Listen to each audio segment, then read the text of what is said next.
आणू का 2-3 बायाच्या अंगात? मला ते पण म्हणता येते, पण आज कंबर बांधलेली आहे म्हणून नकोय. विठाला विठाला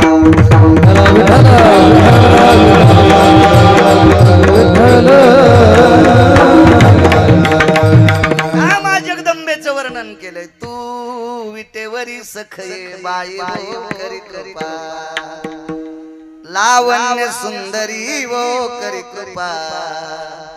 काय काय वर्णन केलं जगदंबेचं. अशी भजन स्वर्ग मृत्यू पाताळ मंडप घातिला चारी वेदाचा फुलवरा बांधिला. अशी भजन आई जगदंबेच्या मंदिरात म्हणायची. अशी भजन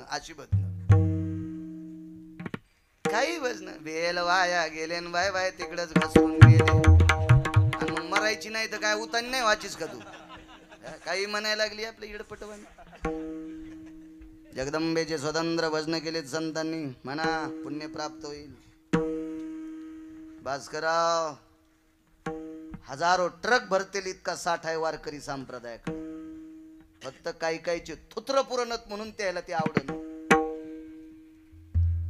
कोल्ह्याची उडीच जाईना अंगूरच्या याला पोचतो. मग ते इकडे गेल्यावर दुसरं कोल्ह म्हणलं काय आंबट कट येत. अरे भुकण्या, तू इकडेच भुकायला तोंड पुरण तुझं. बघा बघा बघा बघा, हृदयाला ओलावा निर्माण करतील अशी आई जगदंबेची भजने. आरत्या फार सुंदर, आरत्या पण सुंदर. एक जणांना आमच्या इकडे गोंधळ घातला ना, आरती म्हणली बापरे बापरे बापरे. ती आरती ऐकित असताना आमच्या भितडाचं प्लास्टर खाली पडलं. स्वतंत्र काही मा जगदंबेच्या उपासकांनी आरत्या केल्या, आरत्या केल्या, आरत्या केल्या.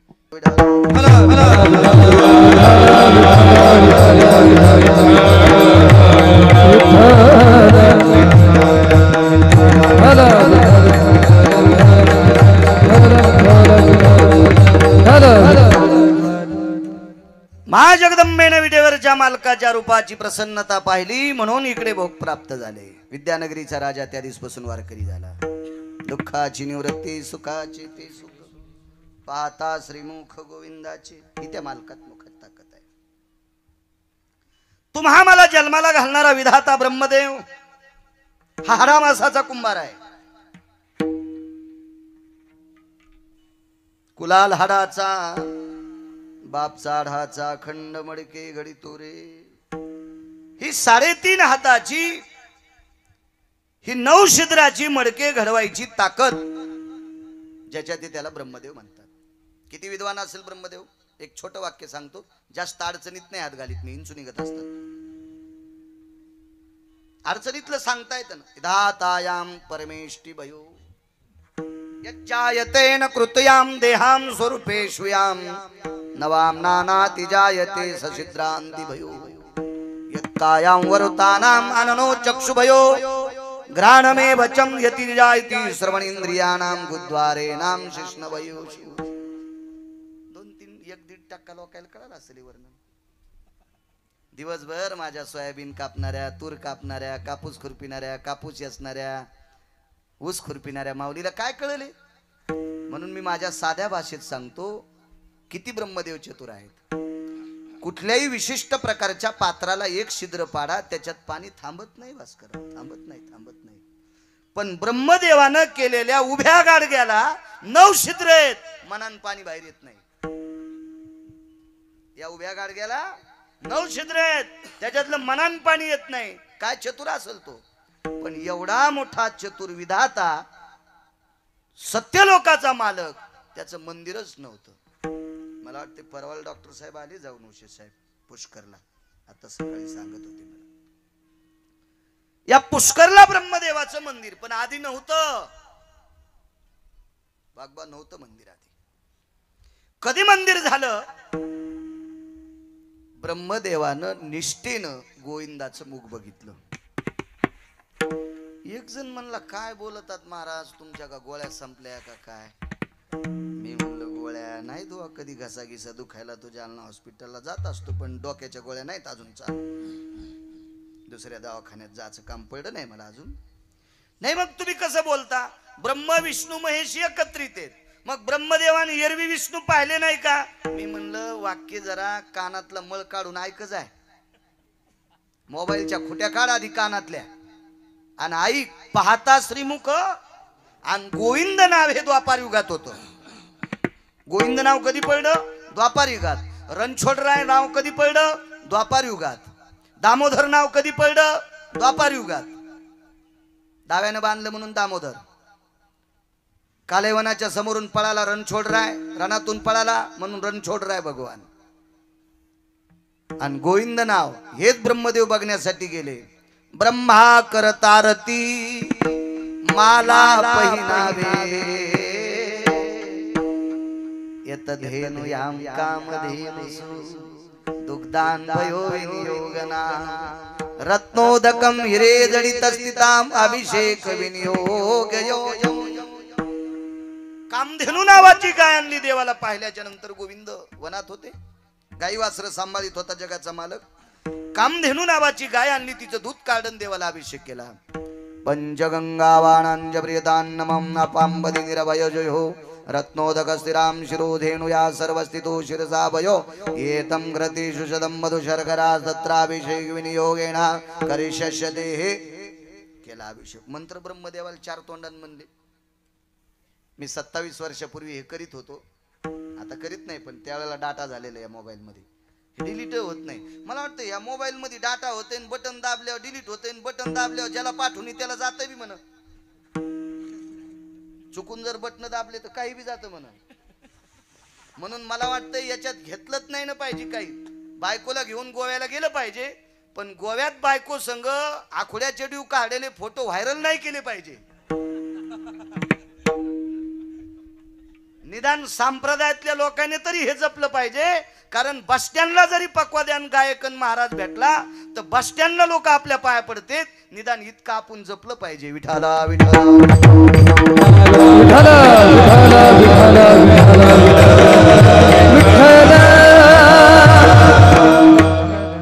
बरमुड्यावरले फोटो, बरमुडात म्हणतात का ते? गुडघ्याच्या खाली जरशी असती 2-4 बोट चेटी ती बरमुडा. वाळू तू भरायलेले नवरा बायको. आमचा मित्र भागवतकार आणि त्याची बायको आल्यावर म्हणला गोव्याला गेलतो. म्हणलं चांगला दिवा लावलास. हो हो हो, तू जैन भागवत ऐकिले ते नरकाला जाणार आहेत. कस काय? मग तू यासारख्याला पाया पडून त्यानं पाय दक्षिणा दिली ना भाडव्या, म्हणून ते नरकाला जाणार आहेत. तू यासारख्या हरामखोराच्या ते पाया पडले. विडाला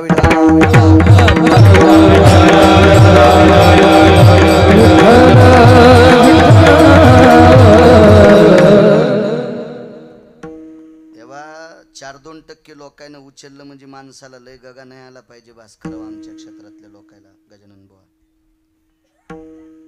उचलणारा जवरक ताकद येतो रक उचली तू, पण ज्या दिवशी खांदा कानार होतो का त्या दिवशी आपटून देतो. आणि मग आपटून दिल्यावर अशा हाडं चुरा होते की पंढरपुरातला मालक सगळ्या डॉक्टरांच्या कॅशिटी गुंडाळून टाकीतो. याची हाडं नीट करू नका, नाही तर तुमचं हॉस्पिटल बंद पाडीन. विडाला विडाला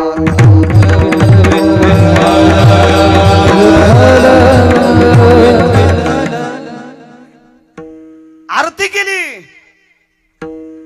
गोनाम धेनो भय स्थितायाम, म्हणून गोविंद नाव पडलं. म्हणून गोविंद नाव देवानं गोविंद नाव का स्वीकारलं माहितीये? गोपाला गोपाला भजन का स्वीकारलं माहितीये? कारण द्वापार युगाच्या नंतर कलियुग सुरू होईल आणि या कलियुगामध्ये गायीवर प्रेम करा. हा द्वापार युगातला संदेश आहे. या महाराष्ट्राच्या मातीवर गायीवर प्रेम करणारा एक महात्मा इथं कीर्तन केल्याच्या नंतर पाकिट कोण्या तरी गौशाळेला जाते. रामायण केल्याच्या नंतर कुठल्या तरी गौशाळेला पाकिट जाते. या महाराष्ट्राच्या मातीत फक्त एकच ब्रह्मचारी जन्माला, तितका निष्ठावंत, नामनिष्ठ पाचपोर बाबा.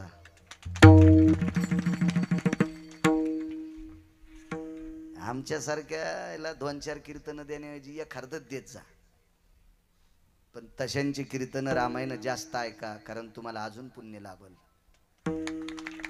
आम्हाला दिल्यावर पाप लागतं काय नाही विषय नाही. आम्ही लेकर बाळच जगवले तर आम्ही कुठं जाऊन देशा प्यालो. पण गायीची सेवा 2500 जे गौसेवक आहेत त्यांच्यापर्यंत त्यांचा निधी पोहोचतोय. परवाला मी कर्नाटकच्या तिथं गेलतो. ते पाटील सर म्हणून आहेत नागरे सर, त्यांनी सांगितलं आमच्या इथं रामकथा केली आणि नर्मदा परिक्रमा करणाऱ्या लोकांना 30 तेलाचे डब्बे पाठिले फोन पेनं.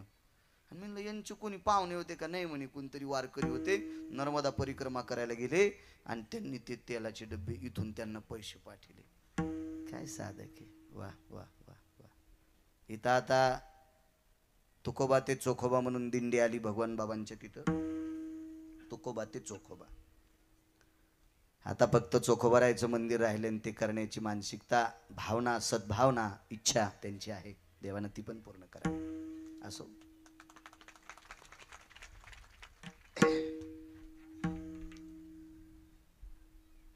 ब्रह्मदेवानं तो चेहरा पाहिला. चिमुकले भगवान होते. काय त्या चेहऱ्यात ताकद असेल. तिथून 19व्या दिवशी ब्रह्मदेवाची पुष्करला प्राण प्रतिष्ठा झाली, म्हणजे मंदिर बांधलं. भारतात पृथ्वीवर जितके देश, भारत सोडून द्या, पृथ्वीवर जितके देश आहेत, या काही देशात ब्रह्मदेवाचं मंदिर नव्हतं. ते मंदिर झालं पुष्करला. माणसाला निर्माण कोणी केलं? ब्रह्मदेवानं. माणसाचे मंदिर किती पाहायचे तुम्हाला? 10-20 वर्षे त्याने दारू पिले, ट्रॅक्टराने ढवळे कोंबडे खाल्ले, पण वारकऱ्याच्या नादी लागून पंढरपूरला गेले.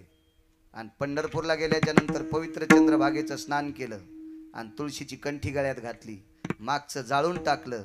वारकरी संप्रदायात आले. कालांतरानं गजानन बुवा तो मोठा कीर्तनकार झाला आणि तो वारल्याच्या नंतर त्याचं 1.5 कोटीचं मंदिर मी डोळ्यानं पाहिले. 1.5 कोटीचं मंदिर डोळ्यानं पाहिले.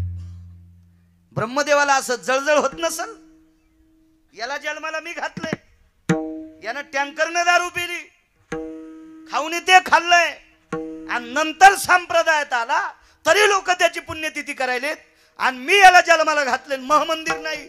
नारद म्हणले लय आपटू घेऊ नका ना, तुम्ही 6 चुका केल्या ना, त्याच्यातली एक चुकले मोठी आहे ना. वेदार्थाचा गोवा कन्या विलास वेद नाही आईसे सांगितले.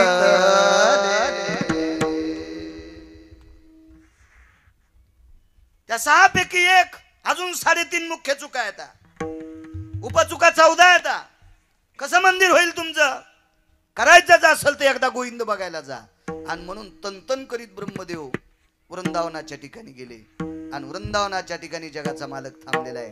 प्रसन्नपणाने पाहिला. 19व्या दिवशी मंदिर पुष्कर नावाच्या तीर्थावर झालं. पुष्कर नावाच्या तीर्थावर, याच तीर्थावर पंढरपुरातल्या मालकानं अर्जुनाला खोटा संन्यासी केलतं. त्वा संन्यासी हो निजनी चोरुनी नेली माझी.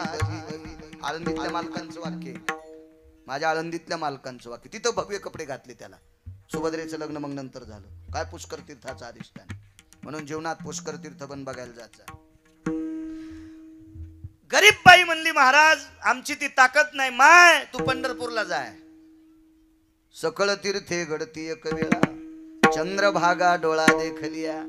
पण ज्याच्याकडे पैसे भरपूर आहेत ते आगाव ठिकाणी इतके तितके खर्चायला लागले, त्याच्यापेक्षा तुम्ही तीर्थयात्रा तरी करा. इकडं तिकडं भांगाऱ्या भोंगाऱ्याला खर्चिण्यासाठी, धाब्या धुब्यावर खर्चिण्यापेक्षा तीर्थयात्रा करीत जा. चांगली गोष्ट आहे. तुमच्या लेकराच्या किंवा तुमच्या वाढदिवसासाठी नालायकाला धाब्यावर 9-10 कोंबडे खाऊ घालण्यापेक्षा तुमच्या मुलाच्या वाढदिवसासाठी 1 पेंडीचं पोतं कोण्या गोशाळेला देत जा. तुमचा मुलगा विद्वान होईल आणि तुम्हाला मोठं करील. तो तुम्हाला सांभाळील. घेत जा पुण्य वाटून. भांगाऱ्या भोंगाऱ्याला जीव घातल्या, पप्प्याच्या वाढदिवसासाठी मित्र जीव घातले. अरे ते बोकांडीव दगड टाकतील तुया. विठाला विठाला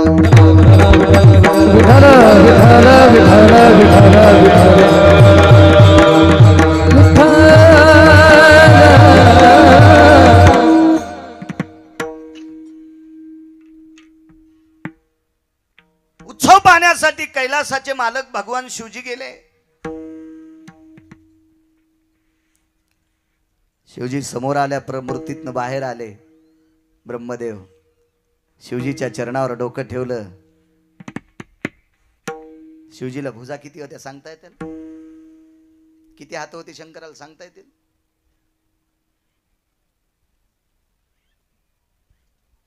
किती? इथून सुरुवात आहे ना.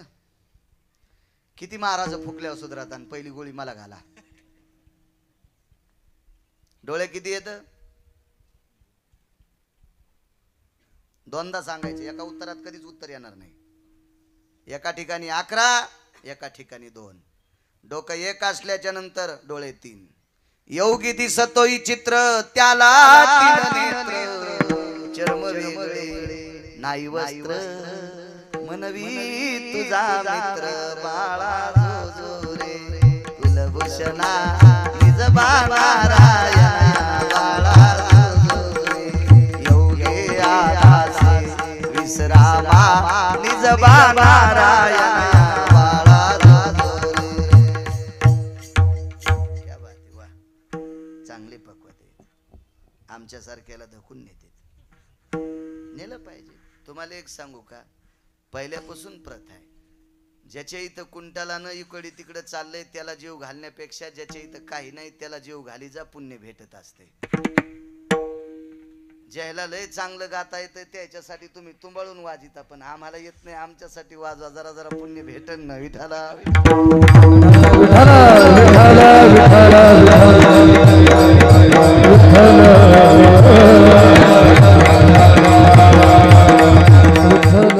मुखपाच असल्याच्या नंतर नयनो पंचाननो पंचाननो नयनम एकादशया पारणीर भयो द्वादशम दशम स्थितायाम भयो द्विधाम पारणिस्तते पंचाननम भयो. तेवढ्या भुजाला आलिंगन दिलं. 8 डोळ्यातून पाणी येत होतं गजानन बुवा. 8 डोळ्यातून पाणी दुःखाचं नव्हतं, ते आनंदाश्रू होते. ते आनंदाश्रू होते. माणूस जीवनात 2दा रडतो. ते प्रसंग किती बारे येऊ द्या, पण 2च प्रसंगात रडते. 2च प्रसंगात. एक प्रसंग तो दुःखाचा आणि एक प्रसंग असतो आनंदाचा. गुरुजींनी शाळा लई चांगली केली, जिल्हा परिषदची पण छान केली. मला वाटते काल एक उत्सव झाला. एका मी अभ्यासिकेच्या उद्घाटनेला आलतो.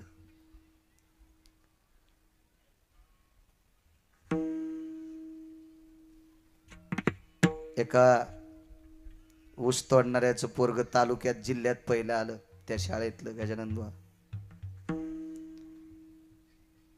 त्या शाळेच्या शिक्षकाने त्या मुलाच्या आई वडिलांचा सत्कार करायचं ठरवलं. मुलाचा पहिला आलता, दुसरा आला 300 एकरवाल्याचा आणि चौथा नंबर आला 450 एकरवाल्याचा आणि पहिला नंबर आला गुंठाभर जमीन नाही त्याचा.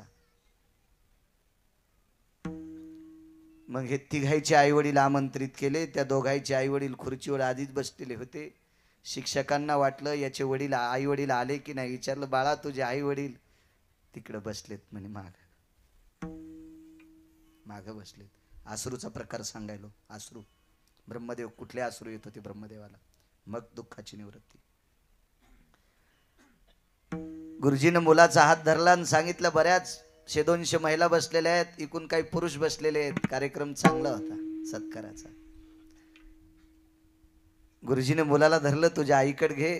त्या आईपाशी गेलं आणि सांगितलं, गुरुजीनं वयस्कर माऊली होती, तिचे पाय धरले. माय, जिल्ह्यात मुलगा तुमचा पहिला आहे, तुमचा सत्कार करण्यासाठी वरी चला. वडिलाला रामराम घातला. चला दादा चला. वरी बसले. सत्कार झाला. 300-450 एकरवाल्याच्या ज्या आई होत्या का, त्या दोघी जणी त्या बाईकडे गेल्या आणि म्हणल्या, तुमच्या बाळाला ट्युशन कुठं होतं? आम्ही ऊस तोडायला 6 महिने जातो बाई. ते एकटंच शिकत आहे. आम्ही 6 महिने काम केल्याच्या नंतर आमची 12 महिने चूल पेटती. गुरुजीला विचारते, गुरुजी कोणी एखादे पुस्तक मागतंय, पेनला पैसे नसले तर गुरुजीलाच मागतंय. पण तालुक्यात पहिला आलं. रडू लागले. कशाचं रडणे माहितीये? 300 एकर जमीन ज्याला आहे त्याचा नंबर दुसरा. 450 एकर जमीन ज्याला आहे त्याला नंबर चौथा तिसरा. आणि ज्याला गुंठाभर जमीन नाही त्या बाईचं पोरग जे तालुक्यात जिल्ह्यात पहिला आलंय, तिला का रडू याचं नाही. माझं नाव मोठं केलंस रे बाळ्या, माझं नाव मोठं केलंस. आनंद अश्रू. हात डोळ्यानं शंकर रडत होते. शिवजीने विचारलं, दुःख दो सुख दो भय जायते. चक्षुर्भिताय चम अश्रुयाम, हे अश्रू सुखाचे का दुःखाचे? अट्टहासाने सांगितलं सबदेवोखे बाबा शिवजी. विश्वात प्रत्येक कर्तव्यनिष्ठ लोकांची मंदिरं होती, पण जगातला एक नंबरचा मी विद्वान, विश्व निर्माण करायची ताकद, पृथ्वी सृष्टी रचवायची ताकद माझ्यात आहे. कुठलं झाड, त्या झाडाला फळ कसं असावं, खडकात कोणतं येतं, चांगल्या जमिनीत कोणतं येतं, पाण्यात कोणतं येतं, काटेरी वनस्पत्या कोणत्या, चांगल्या फुलाच्या कोणत्या, कोणत्या ऋतूत कोणाला फुलं, कोणत्या ऋतूत कोणाला फळं, या सगळ्या गोष्टी अत्यंत कार्यदक्षतेनं निर्माण करणारा मी. पण माझं मंदिर नव्हतं, आज माझं मंदिर झालं, याच्याकरता मला आनंद वाटतोय. म्हणून 8 डोळ्यातून माझ्या आनंद अश्रू येतात. पण औषध कोणतं घेतलं? ते पहिलं कडवं. दुःखाची निवृत्ती,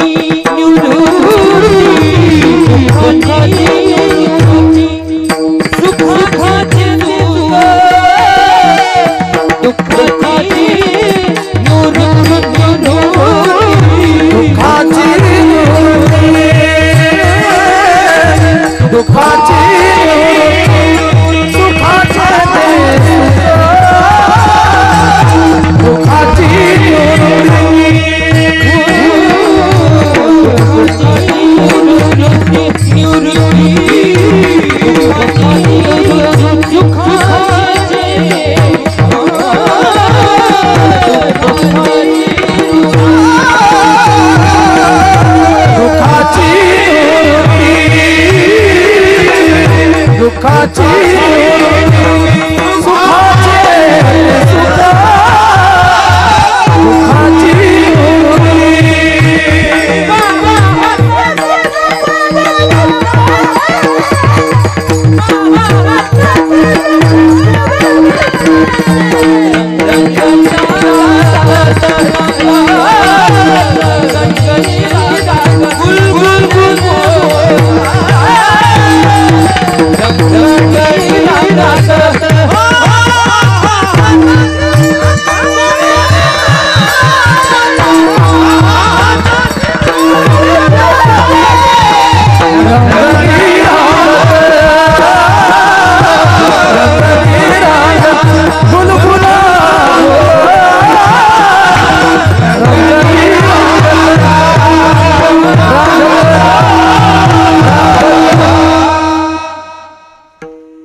सात्विक, सोज्वळ आणि मोजकं असं प्रमाण झालं की असं समजायचे वारकरी संप्रदायातलं प्रमाण आहे, कीर्तनातलं प्रमाण आहे. गोड गोड गोड वाटते, गाता कोणाला येत असते, पण गोड अशी अष्टसात्विक भावातली निळोबरायाच्या अभंगाला पोषक अशी प्रमाण देणारी ती क्वचित निष्ठावंत वारकरी असतात. गोड स्वर आहे तुमचे छान. निळा म्हणे नवरस देख, जानती गायक विरळा तो. या नवरसाचा महिमान ज्याला कळतय तो विरळा गायक आहे. विरळा विरळा विरळा. बघा तिसरा पुरावा रूपाचा. एकला वेळेत सोडू लोक जेवायचे आहे का नाही. कमिटी विश्वस्त मंडळ एवढा मोठा प्रसाद केलेला, एवढी मोठी लोक जेवायची, वातावरण असं आहे. वेळेत वेळेत वेळेत. माझ्या चोखोबरायला मुलगा झाला, कोणालाही पोरं होते. बऱ्याच जणांचे पोर आहे ना माय बापायला आपटीले.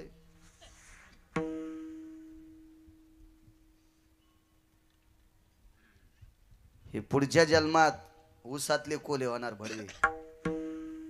मायबापाची प्रॉपर्टी खाऊन मायबापाला जे विचारित नाहीत का ते हरामखोर भडवे पुढच्या जन्मात ऊसातले कोले होणार. ऊसात आणि करंट टाकलेल्या शेतकऱ्याच्या तारात गुतून मारणार.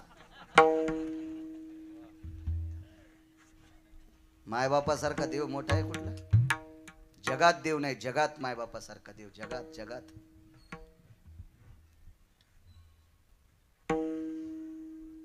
आमच्या गिरगावातल्या एखादा व्यक्ती जर तुम्हाला कधी नात्यानं कुठं सापडला तर त्याला तुम्ही इतकं विचारायचं, माझे वडील 90ला गेले, माझी आई आहे, मी जर आईची सेवा करीत नसेल तर तुम्ही जर कीर्तन घेत असाल तर तुमच्यासारखे पापी जगात कोणीच नाहीत. तुम्हाला कळालं गिरगावकर आईला सांभाळीत नाही आणि तरी तुम्ही त्याचं कीर्तन घेऊन जर पाकिट देत असाल तर तुमच्या घराला सुद्धा कुपाटी लागणार. भान ठेवा.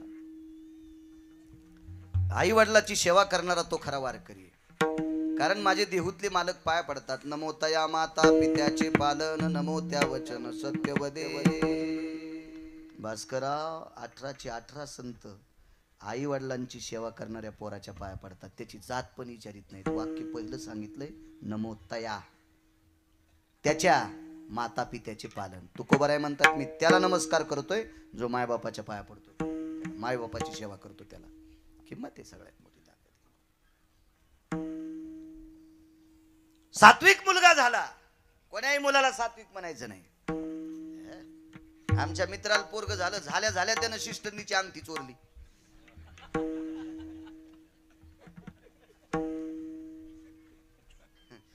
कोणा दवाखान्यात झालं तर नागरी सर.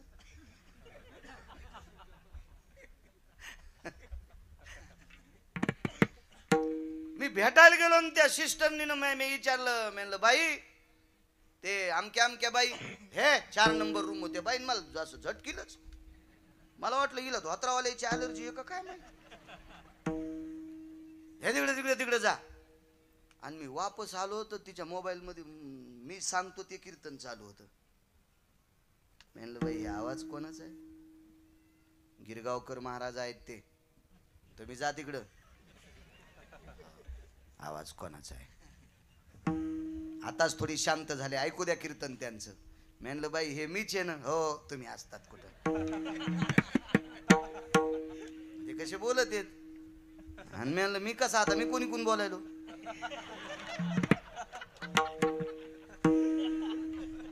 उष्णात आहे.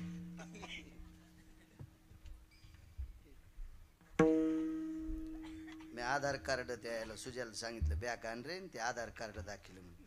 बाई तुम्हीच आहेत का. पाय पडी ती सँडल नव्हती काढी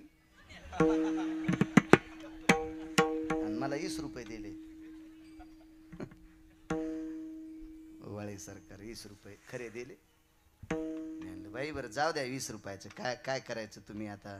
मला लय लोक देते तर नाही पण राहू द्या बापा तितकंच राहू द्या. तेवढे आमच्या गरीबाची राहू द्या. म्हणलं बाई मग मला आधी कसं काय दटिलं. अहो तुम्ही त्या बाईचं नाव घेतलं, तिचं बाळणपण केलं. काल सकाळी तर मी अंगठी हरपली. म्हणलं बाई मला लय लोक भागवतात सोनं देते तर मी एखादी तुम्हाला देऊ का बहीण म्हणून. नग महाराज तुमची नाही पचायची.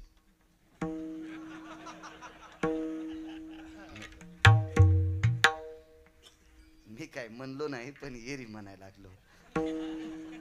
मी कशाला म्हणून. आणि पुन्हा बाईला जिची ओळख नाही पाळख नाही तिला.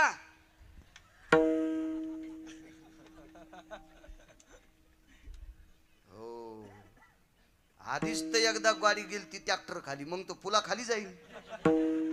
हा नको नको नको. मी या देशातल्या कुठल्याही स्त्रीला दुर्गा समजितो. दुर्गा फक्त एक बाई सोडून. जिच्या माझ्या आणि तिच्या मधातला अंतरपट सुटला ती सोडून जगातल्या प्रत्येक स्त्रीला मी जगदंबा समजितो. जगदंबा. हे बा माणसाला मोठं व्हायचं असेल तर सज्जनांनो माझी लायकी नाही तुम्हाला सांगण्याची. माझं वय कमी आहे. पण सगळ्यात मोठं जर मोठं व्हायचं असेल तर त्याची एक आचारसंहिता आहे. त्याचं नाव आहे आचरण. आचरणाच्या चौकटीत असला की त्याला दगडा वापतिल्यान मरण नाही. दगडा वापतिल्यान मरण काय विषय.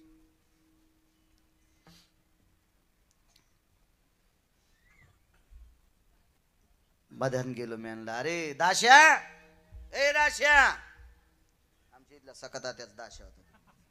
ते मी सोबत शाळेत होतो. त्याला पोरग झालं. भेटायला गेलो दवाखान्यात. म्हणलं दाश्या पोरग दाखव ना. पाहिलं बाबा तुम्ही. बारीकशी कागदाची नोट हातात दिली. मला दुसऱ्यानं पाय पडून दिलेली होती. पन्हाळ वाट आलं मोरी वाट गेलं. नाही काय कापूस पापूस शिकून नव्हती दिली त्याला. असेच लोकांनी पाया पडेल दिली. म्हणलं दाखव बाबा. ते म्हणले जाऊ द्या महाराज आता बाळा तर भरले. होती त्याची सासू तिथंच होती. ते बाळा त्यानं पुन्हा दुसरं बाळा तर बदललं. मी म्हणलं तुमच्याजवळच राहू द्या, फक्त मला त्याच्या मुठी पाहायच्यात. तर ते म्हणला ए महाराजाला रेषा कळत्यात. बस करावं त्याला हे सुचलं बळे सरकार. आकाशाच्या मातीच्या रेषा कळत्यात मला. आता लहान लेकराच्या मुठी वळलेल्या हे झाल्या हिनं त्याला असं जरसं धुतलं घेतलं, त्याचे हात गीत धुतले तितक्यात त्या पाण्यानं आणि त्याच्या अंगावरच्या पाण्यानं ती अंगठी सटकलीन त्याच्या मुठीत. त्याचं मुठ उकलल्यावर सिस्टरनीची अंगठी गवसली. मी म्हणलं दाशा झाल्याच तू या पोरानं सिस्टरनीची अंगठी चोरली. याला जर जिल्हा परिषद सदस्य केलं तर हे शाळा इकी तरी.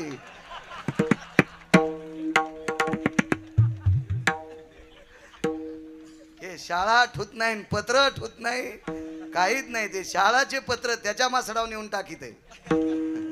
असं पोरग असेल का माझ्या चोखोबर राहायचं.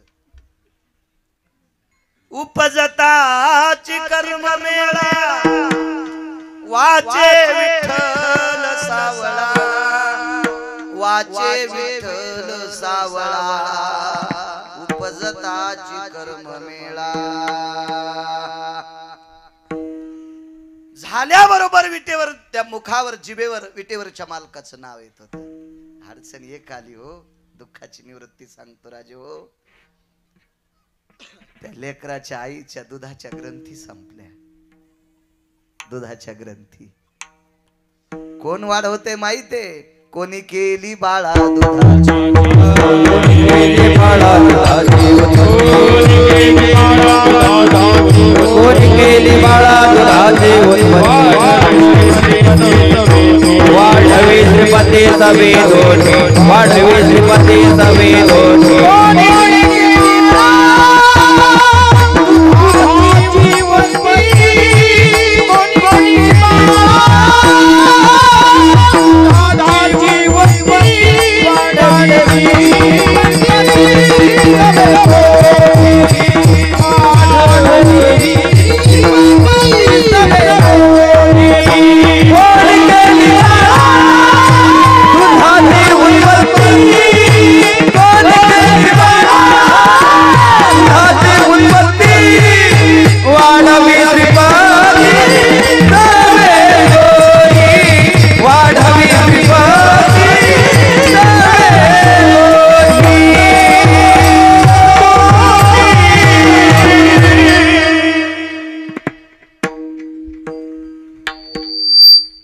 आईच्या पोटात बाळाचं वजन आणि ते बाळ जन्माला आल्याच्या नंतर तिच्या वक्षस्थळात दूध वाढ होतो. पंढरपुरातला मालक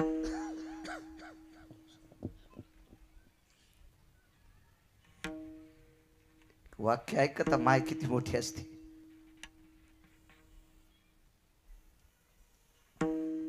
ठरल्यापेक्षा अर्धी पोळी जर शिल्लक झाली तर माणसाला झोप येत नाही. जास्त झालं रे. अर्धी पोळी म्हणजे 50 ग्रॅम, 40, 45, 50 ग्रॅम नागरे एवढंच वजन.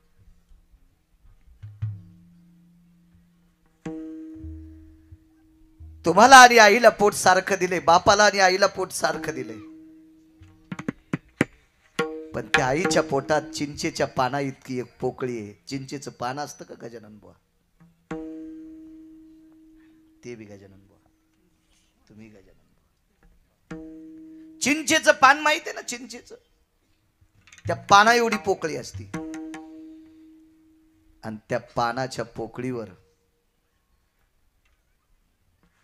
तिळाचा 8वा भाग, तिळ 8, एका तिळाचे 8 तुकडे करायचे.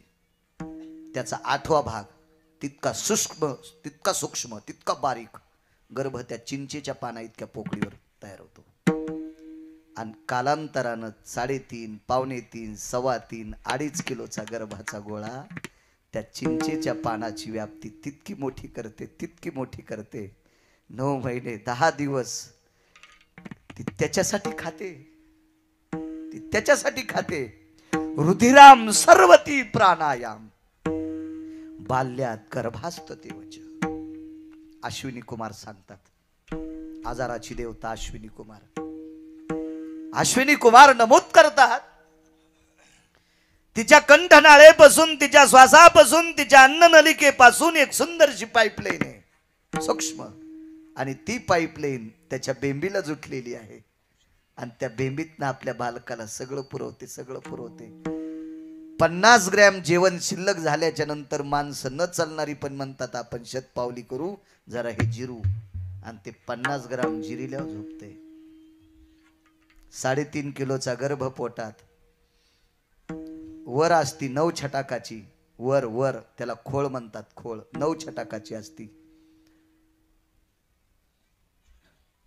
कुरुमियाम जठरा तृप्तो भयवासा ती जायते हे, जगभर पाणी ते घाणेरड. इतकं वज पोटात सांभाळलंय, इतकं वज. आणि त्या माईला जर मुलगा नीट बोलत नसेल तर देवाला सुद्धा कळत नसेल या भडव्याला कोण्या नरकात टाकावं. देवाला पण कळत नसेल. या बा बाळाचा जन्म, मला वाटतंय सरळ डिलिव्हरी होणं तिला नॉर्मल म्हणतात ना. नॉर्मल डिलिव्हरी होत असताना गायनिक एखादा डॉक्टर व्हा, प्रसूती तज्ञ व्हा, प्रसूती तज्ञ स्त्री व्हा, तेव्हा कळन त्या आईला वेदना किती येतात. आणि सिजर जर केला असेल ना तर अंजली मॅडम कोणी एक शिडी घ्या, अंजली उशे यांच्या कोणी एक शिडी घ्या. सिजर करताना किती त्या माईचं हृदय कापावं लागते, आणि मग त्या बाळाला सुखरूप काढते. त्या बाळाने एक करावा जिच्यासाठी तिचं बंद पोट कापलंय, आपण तिला का सांभाळू नये. मी याच्याकरता सांगतोय, चोखोबराच्या मुलाचं सांगत. जोपर्यंत जगाचा मालक आंघोळ घालायला होता तोपर्यंत ग्रंथी दुधाच्या होत्या, दूध होतं वक्षस्थळात गजानन बाबा. पण 28व्या दिवशी जगाचा मालक विटेवर निघून गेला, वक्षस्थळातली व्याधी जागरूक झाली, दुधाच्या ग्रंथी संपल्या, मुलगा रडू लागला. काय देता येईल त्याला. आई बालक बाहेरून आले, धनी बाळ वाचत नाही. का ग, का वाचत नाही. आपण मागितलंय त्याला, आपण भजन निष्काम केलंय, सकाम नाही केलं. ते का तुमच्या माझ्यासारखे होते का चोखोबर आहे. भाशीला पोरग हो म्हणून सटवायला मेंढी कापली. मला वाटतंय नामनिष्ठ भगवान बाबांनी इथलं ते बंद करून टाकले ना. वा, वाघरोळ ग्रामस्थांना तुमच्या पायात बुट जरी घातलेले असले तरी गिरगावकरांचा साष्टांग प्रणिपात. तुम्ही इथली भगवान बाबांचं ऐकून हिंसा बंद केली. आणि नंदापूर तिथेही जगदंबेचं मंदिर ना, ती पण बंद केली. नंदापूरच्या ग्रामस्थांना सुद्धा गिरगावकराचा कपाळ फुटेपर्यंत प्रणाम. नका नका, अनिष्ट प्रथा नका राबू. हे बा, तुम्हाला तुमच्या जिभेचे चोचले पूर्ण करायचे ना तर देवाला मदत घ्यायचं नाही, देवाला मदत घ्यायचं नाही, देवाला मदत घ्यायचं नाही. भाशीला पोरग हा म्हणून मसुबाला बोकड्या कापला, त्या भाशीचा आजा कापाव मसुबाला आडवा, असा बेंबीपासून कापायचा. हो, बेंबीपासून खाली माणसाला खाला द्यायचा शिजून, आणि बेंबीपासून वरून ज्याला माळी नाहीत त्या बायाला द्यायचा. हिच्या भाषेला एकदाच 35 पोरं होतील. मसुबाला बोकड्या कापायली. वाघ काप न, वाघ वाघ चित्रात पाहिला तर झिंजाईच किसीन, आणि त्या गरीब शेळीचं पोरग आणि बोकड्या. बोकड्या किती बी नाकली असतो सांगू तुम्हाला. जाऊ द्या आता, तिला तात्यांच्या कीर्तनात ऐकलं. नको, जाऊ दे, नको नको नको नको, नको. तात्यांचा अधिकार मोठा आहे, मी नाही सांगत.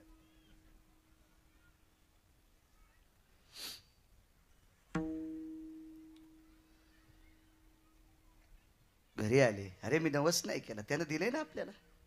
वाचायचं का मारायचं त्याच्या हातात नाही, कर्तव्य करणं आपलं काम. गावाच्या शेजारी शेत आहे, पेरणी करायची, खुरपण खत पाणी काय असेल ते सगळं, खुरपणी नांगरणी काय असेल सगळं करायचं, पण काट्या लावायच्या.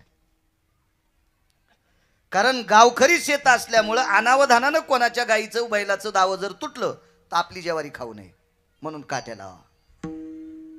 बंधनं आपण निर्माण करायची असते, संरक्षण आपण निर्माण करायचं असते. आपण प्रयत्न करा. आता एखाद्या माऊलीच्या दुधाच्या ग्रंथी संपल्या तर हॉस्पिटलमध्ये नाना प्रकारची तज्ञ लोक आहेत, औषध आहेत, ती देऊ शकतात.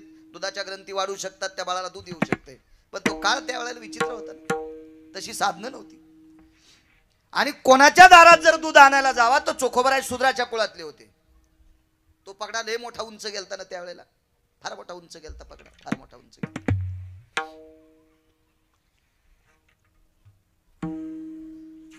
आणि म्हणून चोखोबरायने सांगितलं मी कोणाच्या घरी दूध आणायला जाऊ शकत नाही.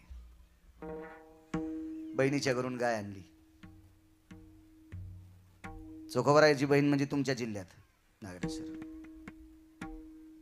निर्मळाताई. संसाराचे भय धरून मानसी चोखा मेहून पुरीशी जाता झाला. बैसोनी एकांत पुशे गुजमात वैनी शमवंत आहे. दुःखाची शेवटचा पुरावा. पुरे आता जास्त नको सांगायला काय. 2500 पुरावे भागवतात देवाच्या मुखाचे, नुसत्या भागवतात 2500. बाकीच्या पुराणांचे सर्वांचे विचार केला तर 35,000 पुरावे नुसत्या पंढरपुरातल्या मालकाच्या मुखाची ताकद आहे. पाहिली आवेद लावी बैशे जीवे जळूनी. रंभाधिक नाचती उभ्या जोडोनी हात त्रिशूळ डमरू घेऊन आला गिरजेचा कांत. रोज सकाळी मालक काशीतले बघायला. काय महिमा वर्णू आता सांगणे किती कोटी ब्रह्महत्या मुख पाहता. आळंदीतल्या मालकाने रूप पाहता लोचनी सुख झाले पाहता श्रीमुख सुखावले सुख डोळियाची भूक नवजे माझ्या.